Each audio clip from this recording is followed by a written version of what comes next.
Young man, that's delightful to hear. Young man, young man, young man. You look like you're in a submarine. It's my studio. It's good, actually. Oh, it's beautiful, yeah. Yeah, it's a lovely studio. It's like an old-style studio. No windows, no clocks. That's it. There could be anything going on out there I wouldn't know about. Where are you? I'm at home. You can tell by the pictures of the kids. What, the skull one, you mean? The what? The skull. The kids are elsewhere. Yeah. How are you, mate? I'm up and down like everybody, you know. It's there. Nightmare. It's been an absolute bastard nightmare, isn't it? I suppose. You're allowed to swear on this podcast, by the way. Oh, how we can swear, can we? Oh, yeah. If I actively encourage it. Yeah. So, what have you been up to during lockdown? What have I been up to? You know what? It's been such a long time now. I finished work in November 19 to get the memorabilia ready for the new order auction. Right. So I had a few months off before we were going to start again. And we were going to start again in February. Right. 2020. So I did everything I wanted to do. I had my time off, got all the memorabilia, all listed and photographed and all that crap. And then, of course, it was February when everything shut down. Everything got pulled. And weirdly, it's sort of gone in, quite quickly. Yeah. But slowly at the same time. Temporal distortion, yeah. Yeah. I mean, do you know what?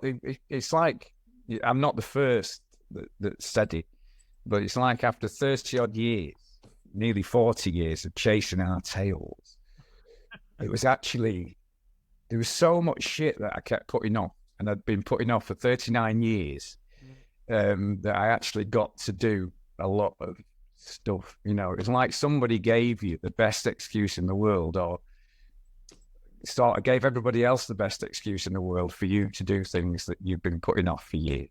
Yeah, we're, obviously we're from similar stock. And built into you is this, God, it's like it's a work, I suppose you call it work ethic, but it's like really it's a compulsion to carry on working at all times.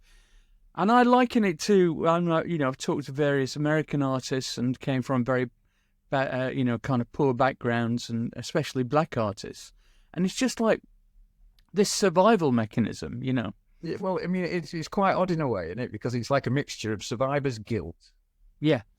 Yeah. She's still here and so many aren't. That's right. You can't turn anything down because of that. The other thing is that when we started, and I'm sure you were exactly the same, you couldn't get a bloody gig to save your life. True. Well, we could get gigs, but they didn't pay anything. Yeah, that's what I mean. So yeah. Then you get a modicum of success. And me and Clint Boom were having this very interesting conversation because he said that, like a lot of people, the time off has given him a different perspective. Yeah. Now, I mean, he was terrible. He would attend the opening of an envelope, just like me, and he would do anything for whoever asked him, wherever it was, whoever it was, however much it was. He just could not turn anything down.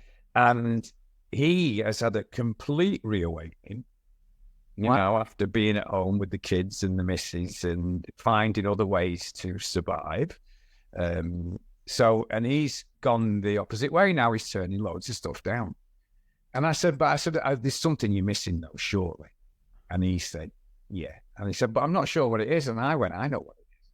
It's the affirmation that getting to an audience and say it to an audience gives you your reason in a weird way for being there, doesn't it? It's we all like to think that we're quite, me and you are quite similar characters in a lot of ways.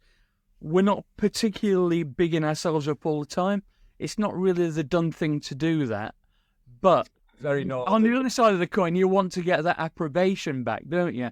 Well, and do you know what? I think the thing is that in an odd way, what we do is difficult. Yeah, we know that. Difficult for many reasons. Or whether it's the climate, the culture, how the sort of thing that you take for granted, getting a music review together like yours, you know. Yeah, the 3F I thing. mean, it's a tough gig. It is. You know, and many people would look at it and go, "Are you mad?" I mean, one lead singer's bad enough, as we all know, right? To get 8 or whatever, you must be insane. I had to get them to keep the shirts on at the end of their numbers.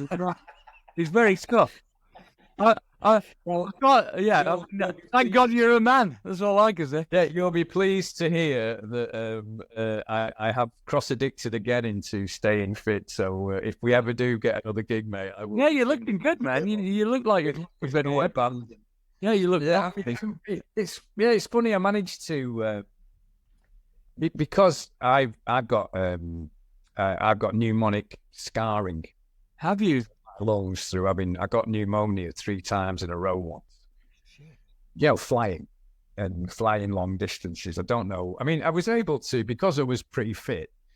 The doctor said, you know, you were able to not suffer from it that much physically, apart from like, you know, your throat, funnily enough. But he said it has left scars, so I've got to be careful, and I've got asthma, so I was careful early. As soon as it started, I was very careful, and I got myself a jogging machine. I had one, and I've been running like fucking Boris Gump, as my wife said. And I mean, it actually got ridiculous at one point. I was actually up to like 14K. Get off. Yeah, running for literally an hour and a half without stopping. And Madness. oh man, I didn't have to do my knees. Yeah, it's not good for your knees, all that shit. Well, you do have to be careful. But yeah, I mean, it's one of those things that I've managed to probably stay brighter because I've been. Have you? Yeah. I've been up and down like a bride's nightie. Well, I mean, that happens. You know, every time you lose someone. Yeah. And that bloody hell, I tell you what, that in 2020, I lost a few. Yeah. And of course, you couldn't go to any funerals. No. There was a few family members that were suffering. I mean, it was all. Oh, I lost my brother at Christmas. Oh, you're joking? Yeah. I'm not. I'm so sorry. It was quite unbelievable. I mean, it was all really last minute as well, so I didn't get a chance to say goodbye to him or anything. Terrible, isn't it? Anyway, I don't want to dwell on it. Really? It broke my heart because, you know, part of the ritual thing is you want to say you want to, don't you? And you couldn't even do that. Big part of life. It really is a big part of life, of paying your respects and being able to. That's unresolved. And, yeah, and everything about this bloody illness leaves everything unresolved, doesn't it? I know, yeah. Anyway, we're out today.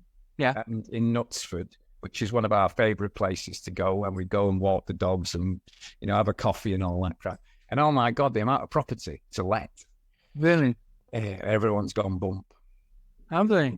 We're just looking down the high street and going, oh my God, you know, and these scars really have yet to come, don't they? Oh my God, it'll get worse before it gets better. The whole big thing has really got to kick into full effect yet.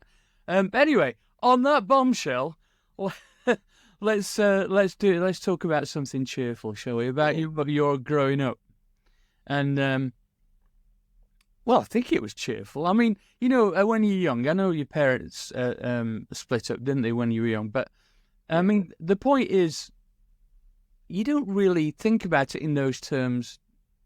You might look back and go, "Oh, maybe I suffered because of it." But I know so many people who grew up in, you know, single parent families, or you were looked after by your grandma, weren't you? I think. I mean, it was quite weird though, because when I think about it now, you're like my analyst, aren't you?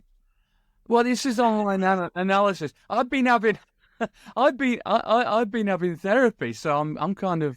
Oh, that's interesting. Yeah, I mean, I have to say that my mum and dad splitting up because I was so young. I was 3, and my brother was literally almost 1. So I may have been 4, and he might have been almost 1. So it was very early on.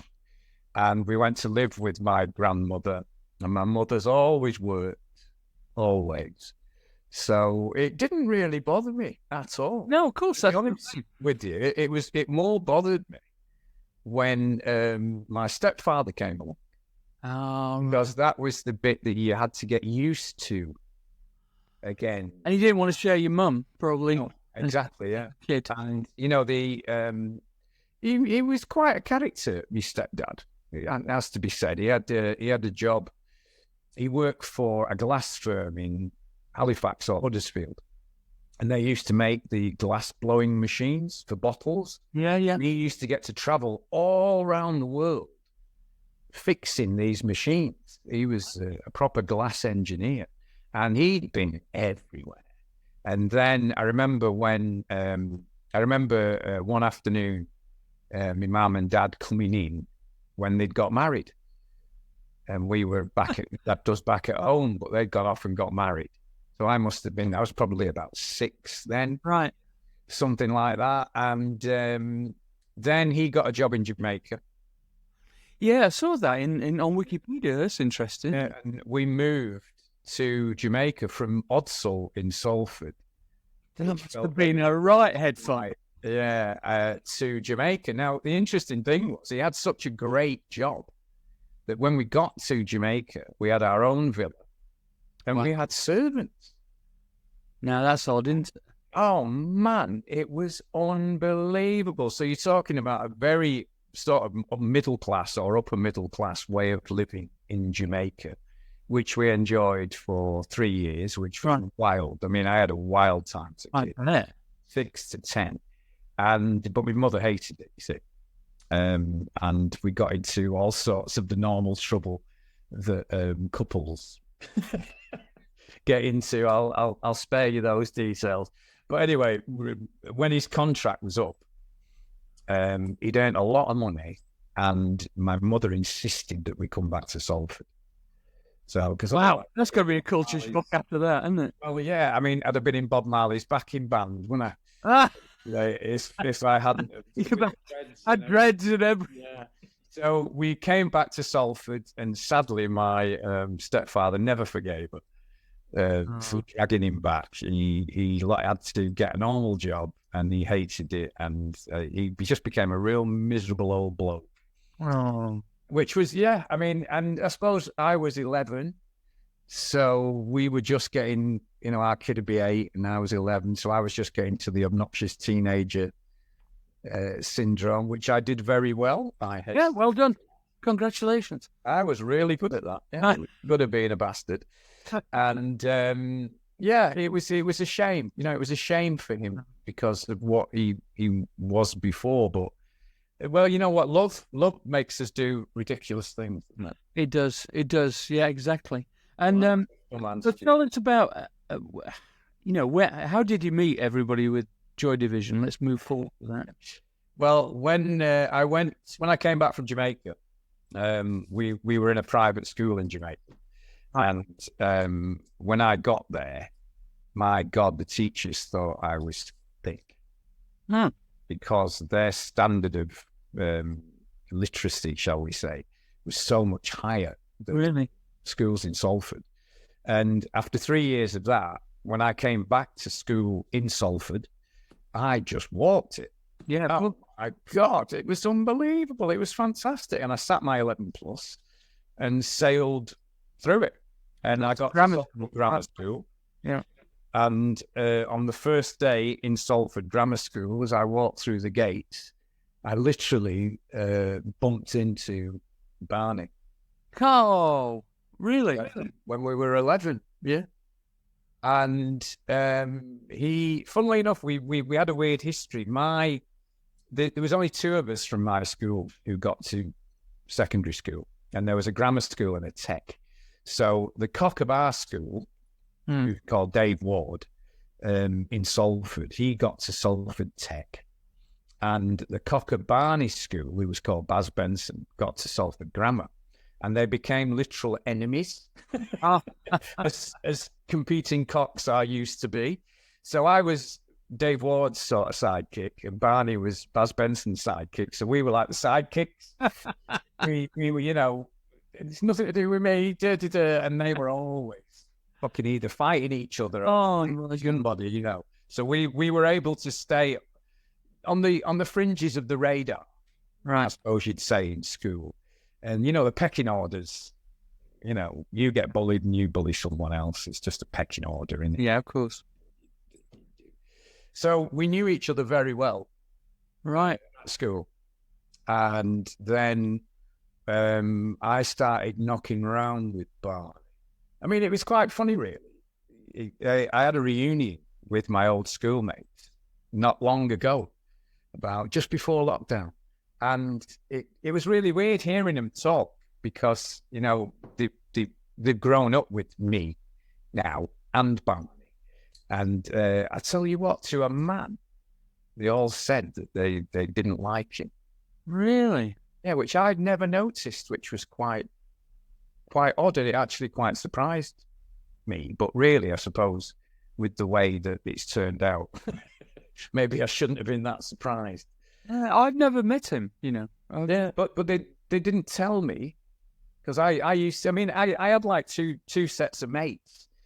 I had my normal mates from school and my normal mates from, who were pretty much the same people, actually, from Salford. And then I went out with Barney. Now, the reason I went round with Barney was because he was a great music fan, whereas the others didn't particularly. It was just pop. Right. So with Barney, I got to go and see Deep Purple. We went to see Led Zeppelin, Santana on our scooters. I've got a picture of my scooter here. Oh, please show it us. Sorry, podcast listeners, you won't be able to... Yeah, you can't see it, but my scooter, he had Santana on his fly screen, and I had Abraxas on mine. Oh, I say that's... When we drove down the road together, it read Santana Abraxas, which of course was a fantastic... Oh, that's so sweet. That's how close we were. That's a proper bromance, they call it now, I suppose. Definitely, yeah. So, yeah, it was through him that I had a musical friend, right? Same with me and Phil Oakey, actually. We at our formative times, we learned about music together. Anyway, so yeah. And then we went to concerts together. Yeah. And the others weren't interested, you see. So I had this kind of two ways of life, if you like. And then, of course, when we started clubbing, I would go out with him clubbing, whereas the others were very Salford-based. Right.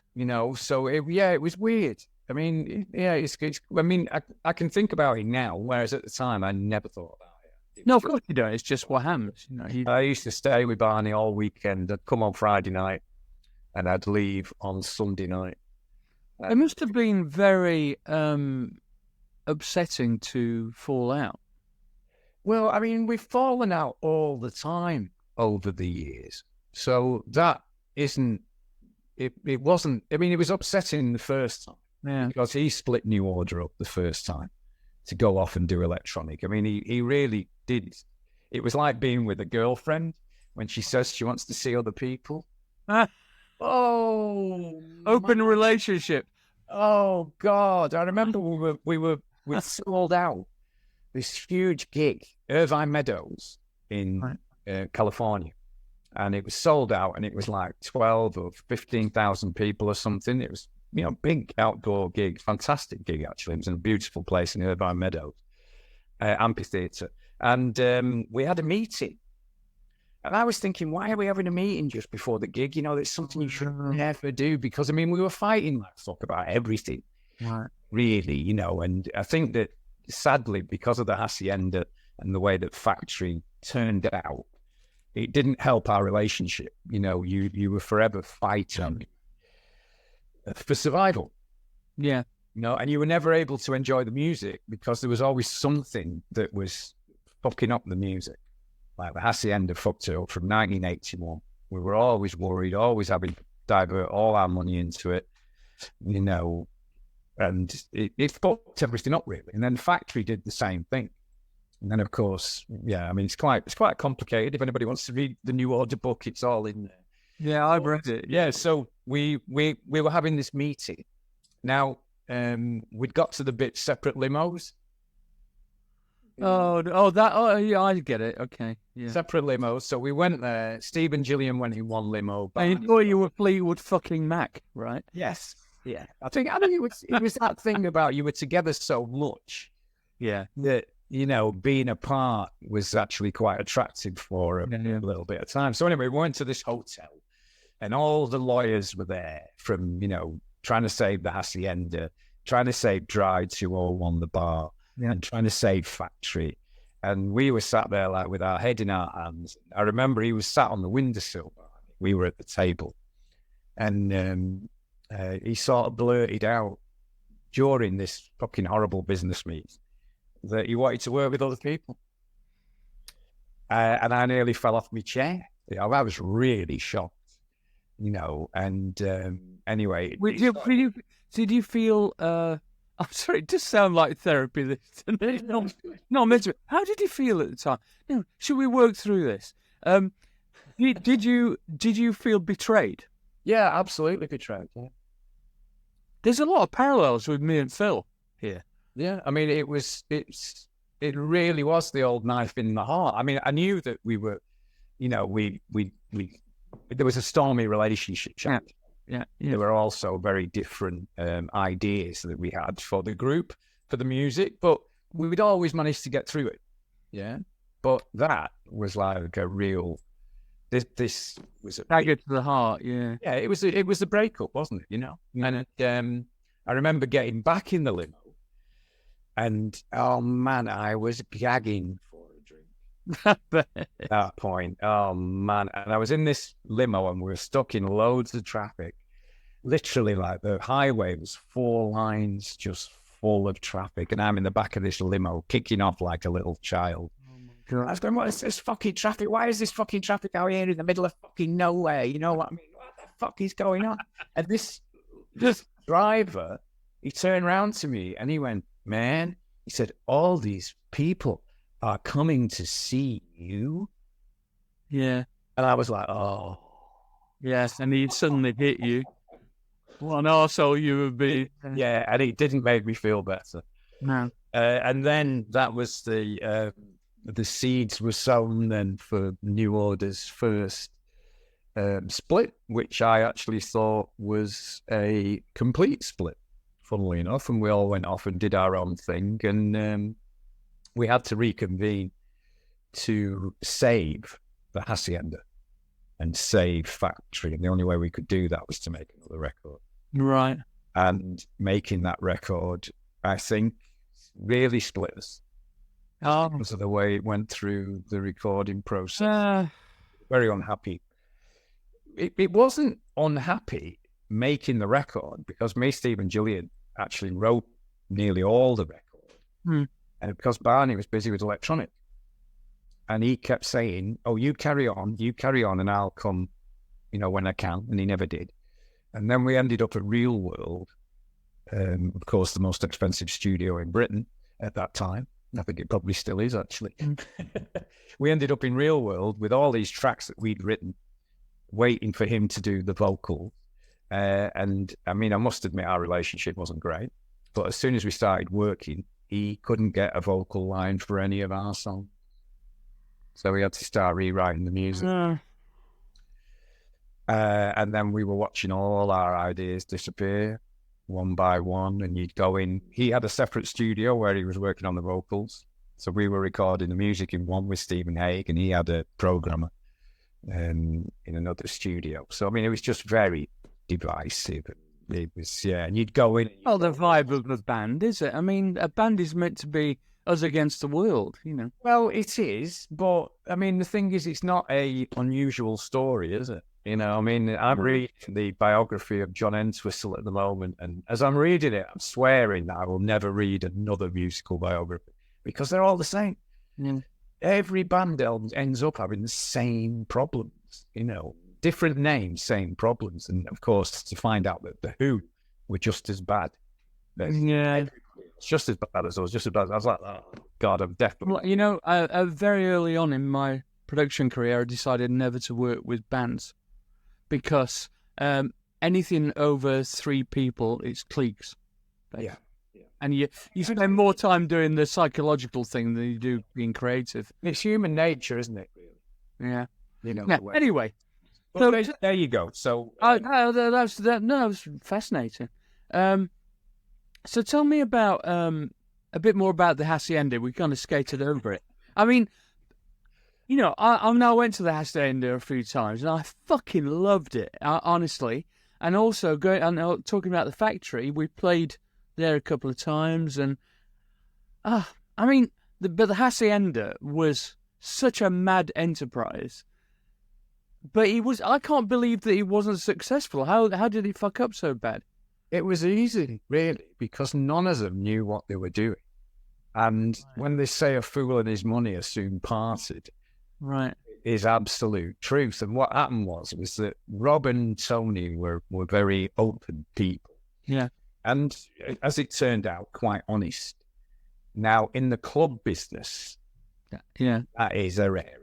Very much. Bloody work. And they walked in like bloody, you know, Dumb and Dumber, and everyone took them for a fucking ride. Oh, no. Yeah, I mean, they did. You know, the history, if you read the Hacienda book. I've not read that, so. Yeah, so forgive me.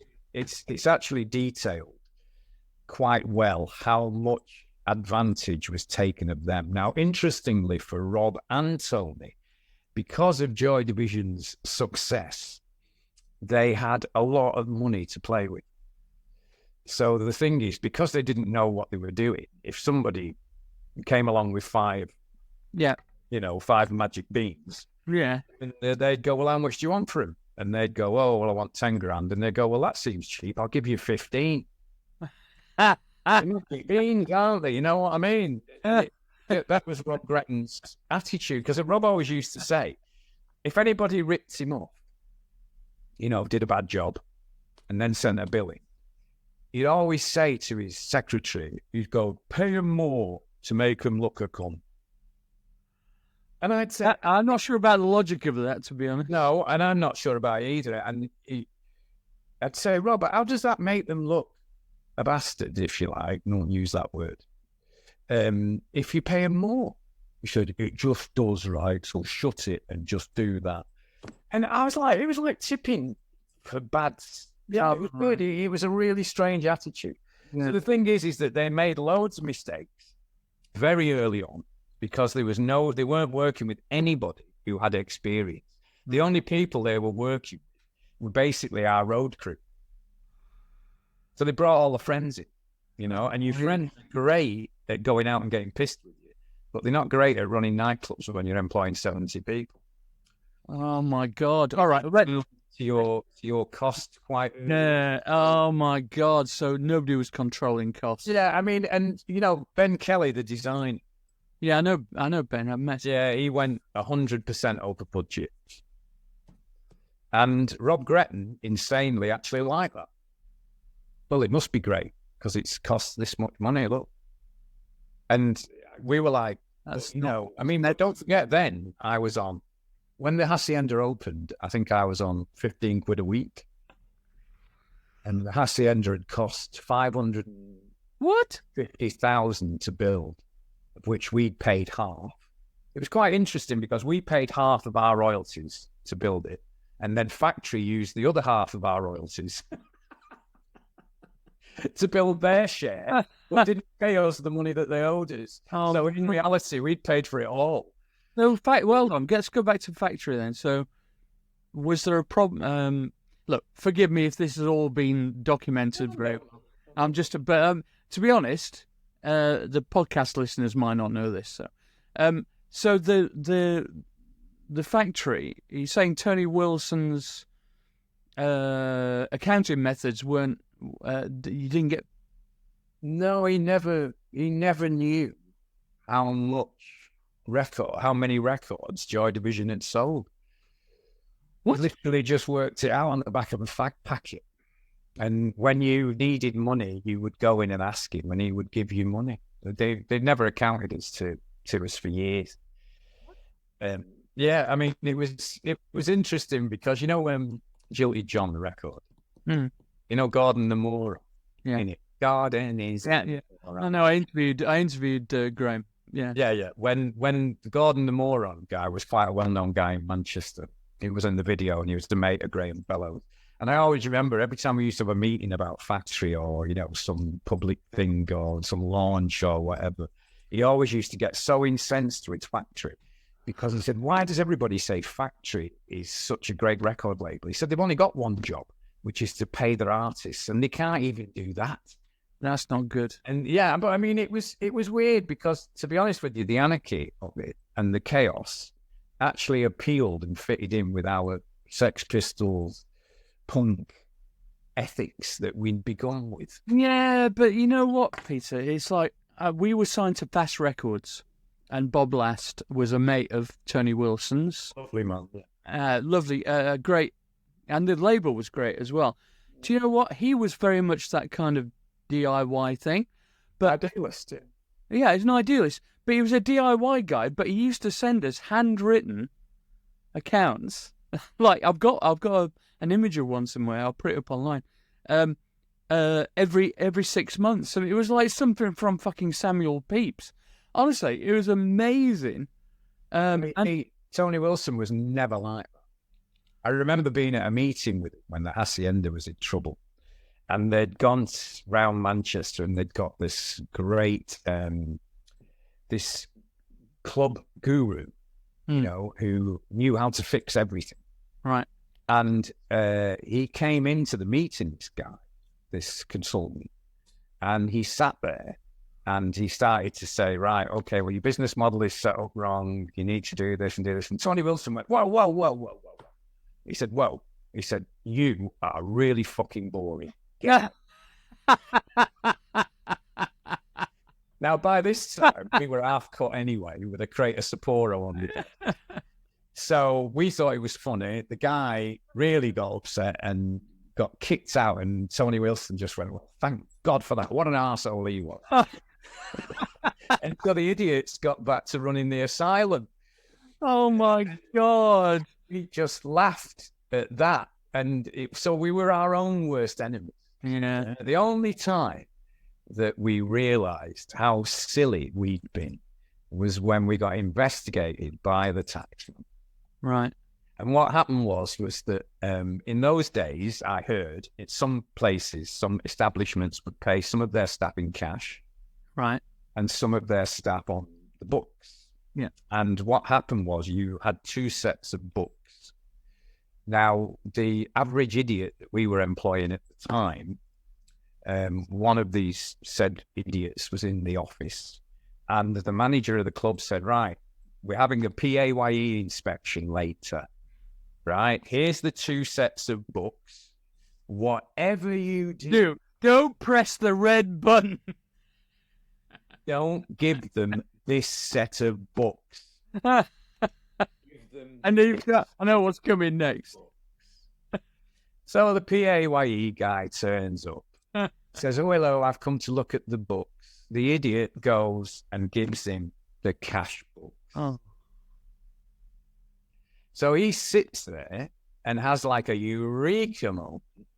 Oh. And then he just went away, and they came back the next day, busted us, brought a team in to go through all the books. Oh. And then as a consequence of that, they went through the books of the Hacienda, they went through Factory's books, they went through Joy Division's books, they went through New Order's books. And as you could imagine, it was not anything like Samuel Pepys. It was like Little Bo Peep had written. And they just did us for over, and they were just like laughing. You could hear the laughter. It was like milking a cow. Oh my God. I remember the HMRC actually came to my house because they couldn't believe we'd gone through so much money from our account and yet had nothing to show from it apart from this fucking huge cavernous space that was painted blue on Whitworth Street. So these three HMRC people came to my house. I had to let them in, and they did an inventory of everything in my house. And it wasn't a lot, right? I did not have a lot in my house. And at the end of it, they said, right, Mr. Hook, we're happy, we're satisfied now, we're leaving. And I went, thinking, fuck off, no bed. And the guy stopped at the door and he turned around at me. He said, Peter, he said, where has all the money gone? And I thought, and when you say someone, you can hear an alarm bell ring. And I was like, what are those bells? It was started like And I thought, oh my God. And after that, it just all came down like a fucking pack of cards. Oh, no. And then we had this idiot of an accountant. And it seems that in life, the only thing that you can choose is not to meet the taxman. It's like a statute. If HMRC, decide to investigate you, you do not have to go in person. You can send your accountant. Oh, I know that. Well, I've always had a very straight accountancy thing, and because of that, it's like this weird relationship. They know if you got a straight accountant, they'll let you get away with stuff. Yeah. But our accountant never told us that, and he sent us to the tax office on our own to meet the taxman. Well, that wasn't very smart. You fucking say that again. And they were like good cop, bad cop. And then I remember one of them was Scotch and one of them was from Manchester. And the one from Manchester was quite meek and mild. And he had all these papers lined up, proper OCD. Yeah. And the other guy was like a big, tough Scottish. Oh, right. In 1977, That was a pirate, wasn't it? I think. Oh, yeah, well, yeah. As it turns out, it was a fucking pirate. He certainly got all our buried treasure. So we were sat there thinking, why the fuck are we here? And of course, Rob, everything was directed at Rob because he was the manager. And I remember the moment that we knew it was over was when the guy said, "Can I get you a cup of tea?" So we all went, yeah, tea, yeah, that'd be great, tea, yeah. So he gets all this tea, and we had like this ludicrous tea ceremony where they brought in a big tray full of china cups with a big china teapot, no biscuits. HMRC cups. Yeah, and it was all laid out and poured out, and literally the whole bleeding thing. It was about 20 minutes before you got a cup of tea.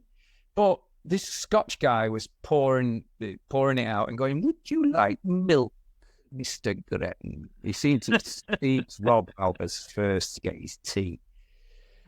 And you got milk, milk, milk. And so anyway, he does this china teacup with the tea in with a little bit of milk, and he passes it to Rob Gretton. And he passed it across the table. And as Rob went to get it with both hands, his hands were shaking like that. And he gets the cup and he starts splashing the tea all over the fucking place. And we were all looking at him like, no. So he gets the fucking tea, fucking saucers full of fucking tea. He sits down and this Scotch taxman looked at the other taxman and he went, yeah.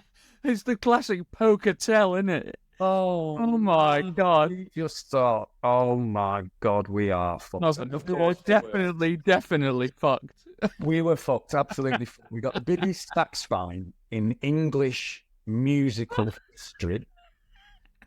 We were fined £995 oh my God.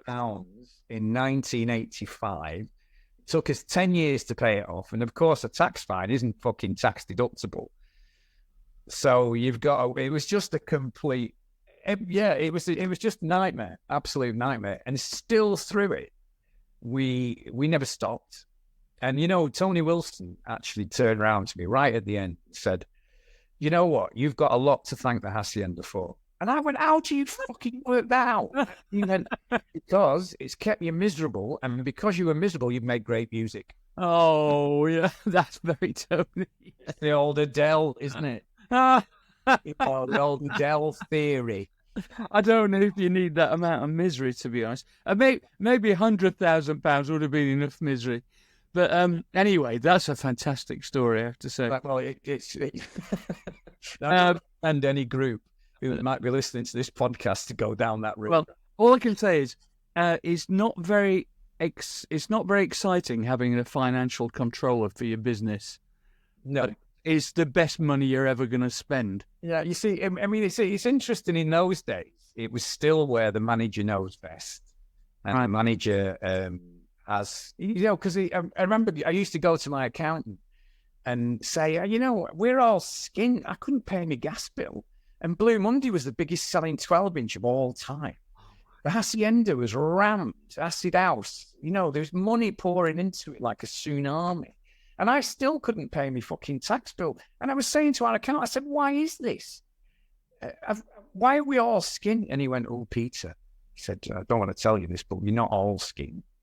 And I went, what do you mean? He said, well, you'll find that the one who holds the checkbook is never skinned. Yes. And I was like, who holds the checkbook? So it was one of them. It was a harsh education. Yeah. Oh my God, that's quite a story. I mean, it's quite standard rock and roll procedure. Yeah, I mean, even kind of dickheads like Sting and people like that get. Yeah, all fell for it. I mean, I was doing me and I've got an EP out with Killing Joke. We did an EP together. All right. 93, and we'd lost it. It's called Killing Division. We'd lost the tapes, and they turned up about a year ago. All right, okay. So we've actually released it, which is fantastic. So I was doing a podcast, funnily enough, with Jazz from Killing Joke. All right. And we were comparing contracts that we'd signed that last forever. Oh yeah, listen, my publishing contract is in perpetuity. Yeah. I signed in 1978. Yeah. And somebody told you to sign it, presumably. Oh, fucking last. Yeah. Yeah. That was the standard then. That was the standard, to be fair. I've got this wonderful game with my my lawyer, not my current lawyer, actually, my old lawyer. He would show me a piece of paper, right? And I would read it and go, oh my effing Christ. Who would fucking sign it? You idiot. And he'd turn it over and go, it's you again, Peter.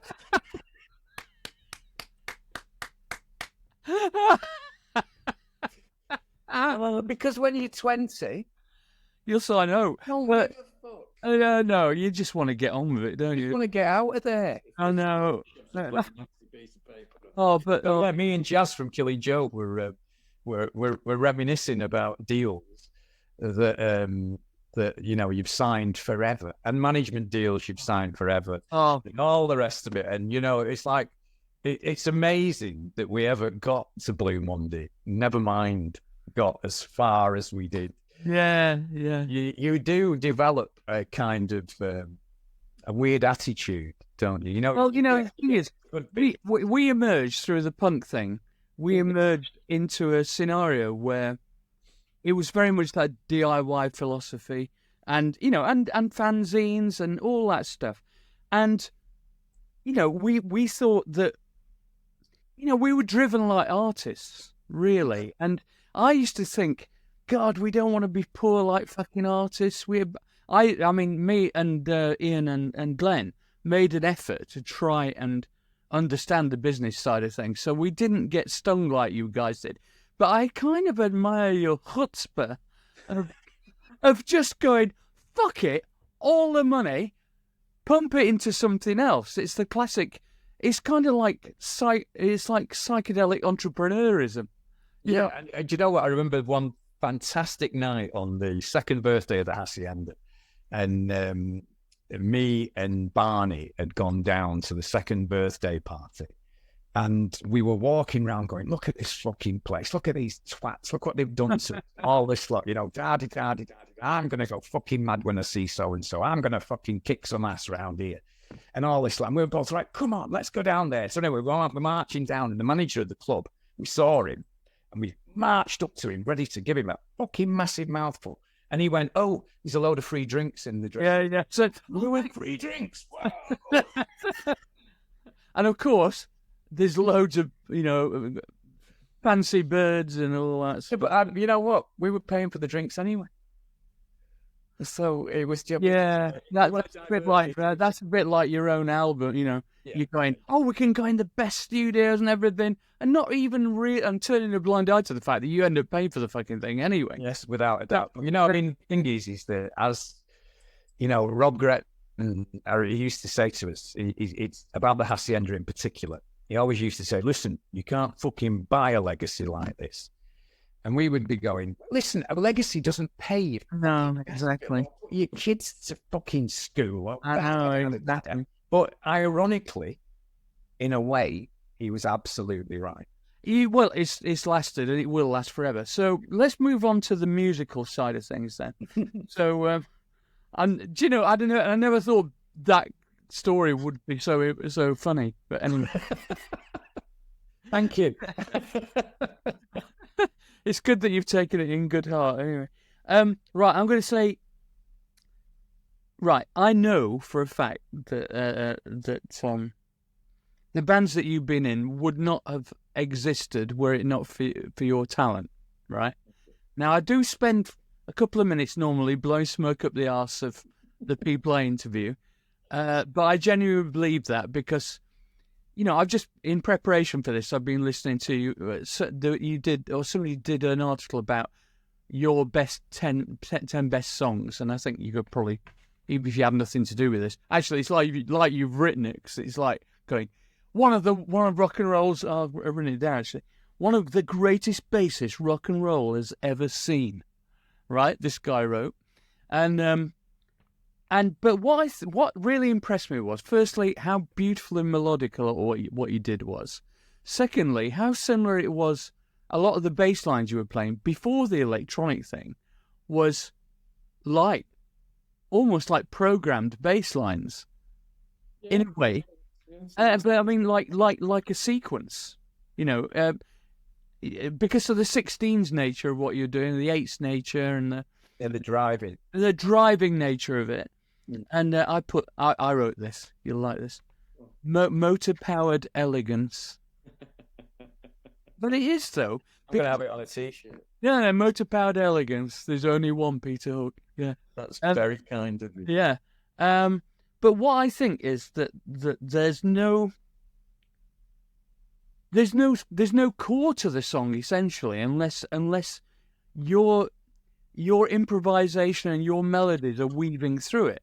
So what's really happening, if you reduce a lot of the songs that you play on down to, I don't know, if it's being played on a string quartet or something, or an octet, you know, you would be you'd be like the contrapuntal part played on a cello or something, and it's so beautiful. A lot of the songs, it's not just the sound of your bass, and I love that thing about you had to play it high up on the fretboard because you couldn't fucking hear anything. That's true. Because Barney was playing so loud, and then, but anyway, so and that's true, yeah. Yeah, it's absolutely true. Yeah. And so He was very lucky in that he got a Vox UD30. If anybody ever Googles a Vox UD30, they're the ones the Beatles used to use. Okay. There was very few of them made, and the most Voxes made were the UD15, which was a completely different amplifier, which wasn't as loud. The Vox UD30 was something like, God, I think it was 250 watts. A lot for RMS. It was and what a sound. It was absolutely amazing. He stumbled across it, paid 100 and odd quid for it. I think they're worth about 10, 15 grand now. Right. And it was an amazing sounding amplifier. It really was. And he dwarfed everything we had.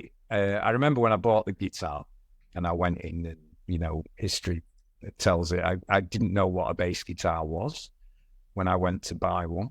Barney told me to get a bass because he had a guitar, because we were emulating the Sex Pistols. This was why I have to thank you for putting me with Glenn Matlock.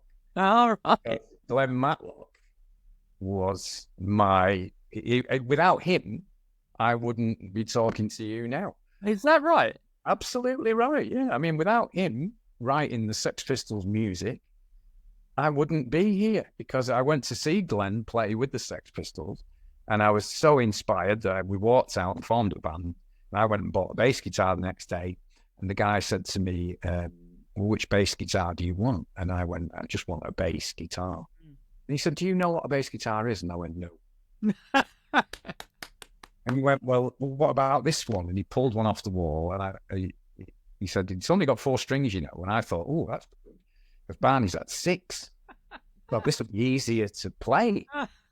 No. And I'd borrowed 35 quid off my mum. Did you never pay it back? Eh? Did you? Yeah. She made me pay it back. She was very good like that.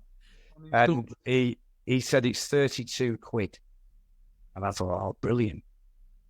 32 quid, yeah, I'll have it. So he gave it me. And he said, do you want a case? And I said, how much are the cases? And he said, well, a case is 3 quid.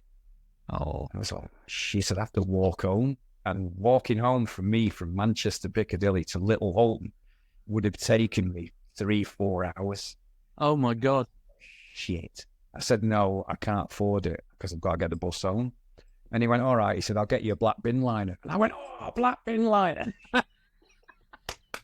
So I went home with the bass, black bin liner with the head out. And oh my God, what a surreal trip that was for me on the bus going to Little Old, the 308, I think it was, whatever. And sat there looking at this thing that I'd never played, never touched. I had no idea what it was, what it could do. And I remember getting home and showing it to my parents, you know, like I got my O-levels. You know? And my dad said, what the bloody hell are you going to do with that? You bloody idiot. And I was like, fuck. So what am I going to do with it? So I was like, that, yeah, shit, that's the point. So anyway, the next day, I went down to Barney's with my guitar, and he had his guitar, and he was about as competent as I was on the guitar, right? Which wasn't saying much. And he was very good at soldering and crap like that. And he soldered our 2 guitars up to his grand's, this is before he got the amp, to his grand's radiogram. He took the needle off, the head of the needle, played the record. He took that off and connected our jack plugs that we butchered to the wires of the arm. And then we played our first music through his grand's radio player. That's so great. And then we blew it up. Well, I didn't think that wasn't going to end well, was it? I remember both of us holding our guitars and being chased down the street in Broughton by his irate grandmother with a rolling pin because we'd ruined her. Oh my God! And then, so how did you get the money for the amps then? Well, I mean, what happened was that I realised I needed an amp. Barney says, you need an amp, and I need an amp. And we'd got a little practice amp, but we only had one jack plug in. Right. And you know, it was just, we thought, I've got to get an amp. So I went and convinced my mother to buy me an amp. And she bought me a Sound City 120 on HP, as it was called then, hire purchase. And it was expensive. It was like 110 quid. It was a freaking fortune in 1970. That's a lot of money. Then, yeah. And the guy in the shop said, yeah, what about this one? He must have been trying to get rid of this dud, behind the counter probably all year. And I walked in green as you like and said, oh, I need an amp. And he went, here's one, boom. We'd fill out the HP form. My mother did it for me. Oh, she wasn't happy. So I get it home, and I've got this big Sound City 120. It was like a Marshall 100-watt head. And I put it down, connect my guitar in it, plug it in, and I'm like, this fucking thing's not working. I'm fucking banging it, and there's nothing coming out. And I thought, shit. So I phoned up A1 on Oxford Road, and I said, you've just sold me this amp, and it's not working. And he went, oh, was it the Sound City 120? And I said, yeah, it's not working. I'm plugging my guitar and nothing coming out of it. He said, Peter, you need some speakers. Because there's no internet. So I thought, speakers. And I thought, oh, shit. Suddenly the Hacienda all makes sense to me. But then I had to wait for speakers. And I found an advert in Manchester Evening News because I used to read the Evening News. I always have done all my life. I still do it now, actually. Every day I read the Evening News. And I used to read all the adverts because there was a lot of adverts then, pre-internet. And there was a bass speaker for sale. It was a 1B18, 100-watt, 10 quid. And I thought, 10 quid. So I had to go back to my mother, get 10 quid off her. And then I went down to buy this bass speaker. It was in Salford, funnily enough. It was near my old school. And I went in, knocked on the door, and I went, and then the door opened. And it was my old art teacher. No. Yeah, it was called Dickon Hubbard. Lovely. Sorry, what was the first name? Dickon. Dickon. Dickon. Dickon. Oh, Really great. unusual name, Dickon Hubbard. And he said to me, "Oh," he said, "Peter." He said, "It's you." And I went, "Oh." And I said, "Hello, sir." He said, "Peter, you left school 5 years ago. You don't have to call me sir now." Like I always do. And so he gave me this bass speaker, 10 quid, shoved it in the back of my car, and it sounded like shit. Oh. The Sound City 120 was shit. The guitar was shit. The bass speaker was shit. And in between this, Barney had gone to A1, found this Vox, and this Vox sounded like a choir of God's angels. Yeah, I think. Oh, I was like that shit. So the only way I could hear it, bass, was to play high up, and it came out then. It sang. And Ian Curtis would go, "Whoa, whoa, whoa, whoa, whoa, that sounds great. That's when you do that, that sounds great." And I go, "Oh, whoa." And then, of course, we started writing them, and it was, She's Lost Control. Yeah. I don't know. I mean, do you know of anyone? I mean, there must be bass players who've been influenced by your style, but I can't remember hearing anyone before you that played in that style. No, not chordal. No. A lot of it is chord and a lot of open strings. But I mean, God bless Ian Curtis. Every single time we started to play, we'd start jamming, and Barney would be going, "Oh, can't you just follow the guitar?" Yeah. And I'd be going, "No, I can't follow the fucking guitar. Follow your own guitar." And Ian would go, "Play high, keep play high. Sounds great when you play high." And so I'd play high, and he'd go, Steve, do them jungle drums. Jungle drums, Steve. High bass. Barney, play your guitar." And, we were so prolific, it was unbelievable. We would practice for an hour on Wednesday night. Yeah. And 2 hours on Sunday afternoon. That was because that was all we could afford. Really? I'm $50 an hour. We used to have to chip in to do it. And without a shadow of a doubt, I can safely say here on my children's lives, run for it, kids. We would write a song every time we practiced. It's amazing, isn't it? When you get into the flow. Yeah. Yeah. And we very quickly went from being punky, aping, to actually writing songs. And Unknown Pleasures was mostly written in 1978, even though it didn't come out till 1979. The songs just came thick and fast. We improved. As Ian, he'd bring a record. Because I remember me and Barney were getting a bit annoyed because everyone was comparing us to the Doors.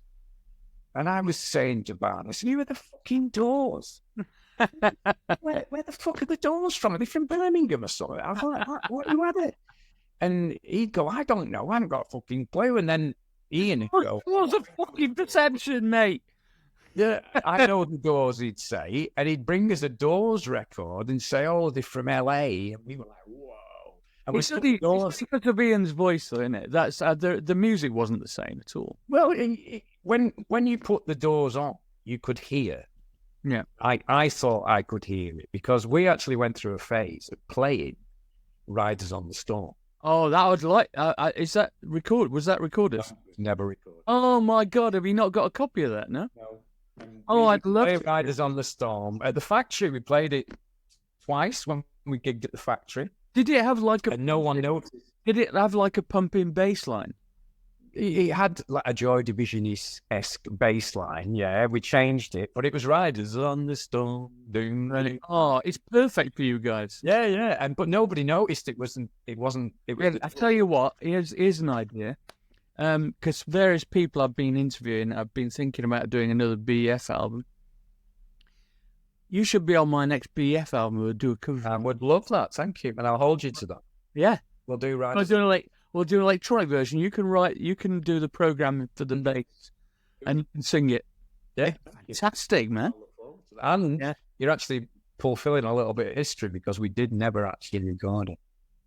Wow. So yeah. So anyway, my point was that Ian was bringing us these records: Can, Faust, Kraftwerk, Velvet Underground, all our same Iggy Pop, Doors, and me and Barney were like going, "Whoa, it was like a musical avalanche." much. And it was quite funny, really, because we used to go up to his house because I had a scooter, Barney had a motorbike, and then I got a car. We would drive up to Ian's and go and sit and listen to this music like you do when you're a kid. Yeah. Don't do it when you're older, do you? But you do it when you're a kid. And we would go to his house, 77 Barton Street, and just sit in his little writing room because the house was a peculiar shape. It wasn't like the way houses are like that. It was like that. Okay. It came to a point almost. And his little room where he would do the words and everything was on the front of the house. It was like a little sitting room. And I was doing a session yesterday with Melanie Williams and Joe Roberts, of Ain't No Love, Ain't No Well, shut up. Oh, I worked with them. Oh, right. Oh, there you go. I worked with them 15 years ago. More, 20 years ago. Oh, have I missed it again? Oh, right. I've got a haircut in 20 minutes. Oh, shit. Right. It's not. It's 10 minutes. And as you can see... Oh, right, shit. Okay, you need it, yeah.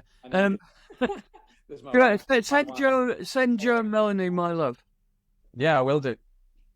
This is my wife, Becky. Hiya, darling. How are you? Marty. Yeah. When I play with him. That's when I disappeared to be with him. Yeah, he's not got a fancy woman. It's all right. He's the other woman.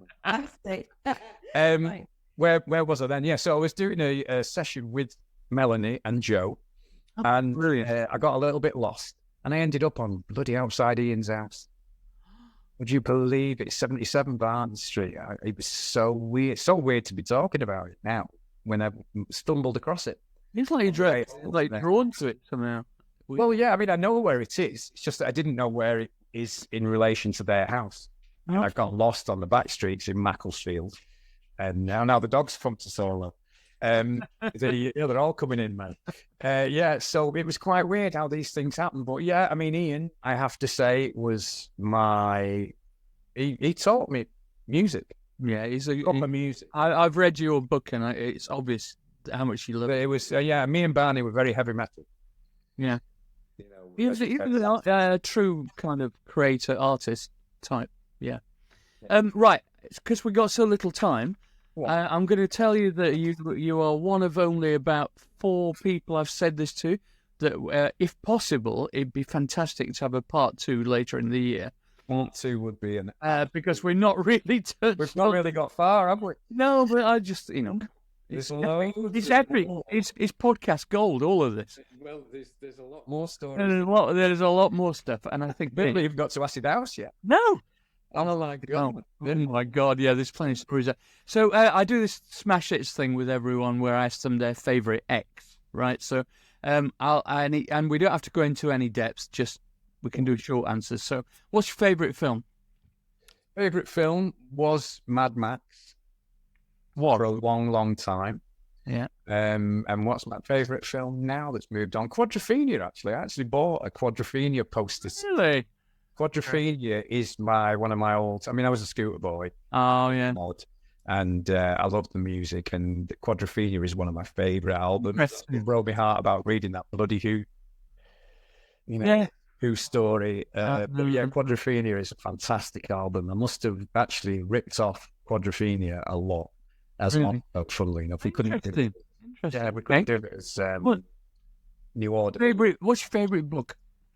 My favourite book is Tender is the Night. Oh, I don't know that one. F. Scott Fitzgerald. Oh, really? Oh, fancy. Yeah. No, I mean, it's the only book I've ever read more than once.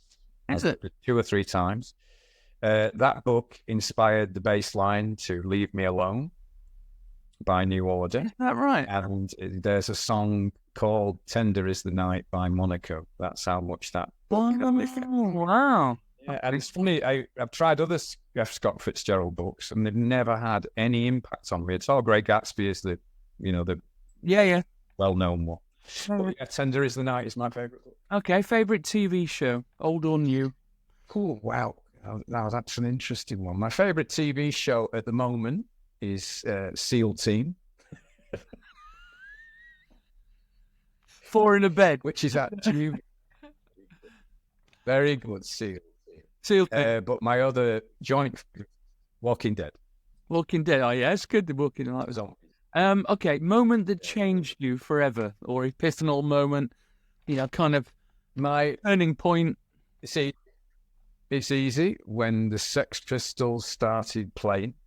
Right. That moment they started playing, both Barney and I, our jaws dropped. Right. And it was like somebody had opened a door in a darkened room, and I Really? saw the way out. And I didn't understand it. And No. my God, if some of the stories I'd told you, you'd wonder whether I'd shut that door now, wouldn't you? But yeah, it literally did. And, you know, from that concert we watched and couldn't believe that a band would tell everybody to fuck off. Yes. And Yes. I thought, God, I could do that. I could tell everyone to fuck off. Yeah. And yeah, we formed a band there and then, and our lives were never the same. Never. Interesting. I've got a similar. All my mates are still there. You know, I've got a similar kind of epiphanal moment. It was when me and some members of the Cabaret Voltaire and various other people volunteered to support the drones. Remember the drone? Yes, very much. They were And we were so terrible that their manager came on in the middle of our last number and told us to get off the stage. And then they came on, and we said, they're so terrible, and it gave us the confidence to go on, to go. good. We can do Look it. what you've achieved. Well, exactly. That's what they. Yeah, man. They are so underrated. It isn't funny, is it? Yeah, exactly. Ambition unfulfilled. Ambition unfulfilled. My God. You know, I've been very lucky in that I must say that I've got everything that I wanted. The only thing that I haven't got is probably the respect of my former band. It isn't really an ambition because that is their fault. Oh, that's sad. But no, I always wanted to work in a scrapyard. There's still time. There's still time. Buy one now. No, but it's Yeah. expensive. Are they? A field full of shit cars. Yeah, exactly. Other musical artist or composer? My favourite one that I was supposed to be working with was Iggy Pop. Oh, I worked with a French band called the Liminanas, and we've done 2 singles together, which did really well. They were really, really good. And the third one, they had Iggy Pop singing, and I was so delighted because it's all-time hero. And COVID. Oh, what a bugger. So, funnily enough, I've got a note in my book. Right. All right, okay. Okay, favourite synth. Favourite synth. Favourite synth. Bloody hell. God. Big Moog Sauce. Do you know, I've done 23 of these I've done 30 or so of these. No, not one person has said the same synth. Isn't that interesting? So fat. You know, Barney used to program it. The one with the proper futuristic top. Great sound. okay, man, I'm going to leave you to your family life. Thank you. I'm going to be like you when I come back. Need to get your fucking hair cut. I know. I'll be like you when I come back. I'll send you a pic. That's Right. your way. It's I love you, man, and we will definitely do part 2 later this year. And I'm going to help. Have a lovely weekend. Right. Okay, man. Bye. Bye.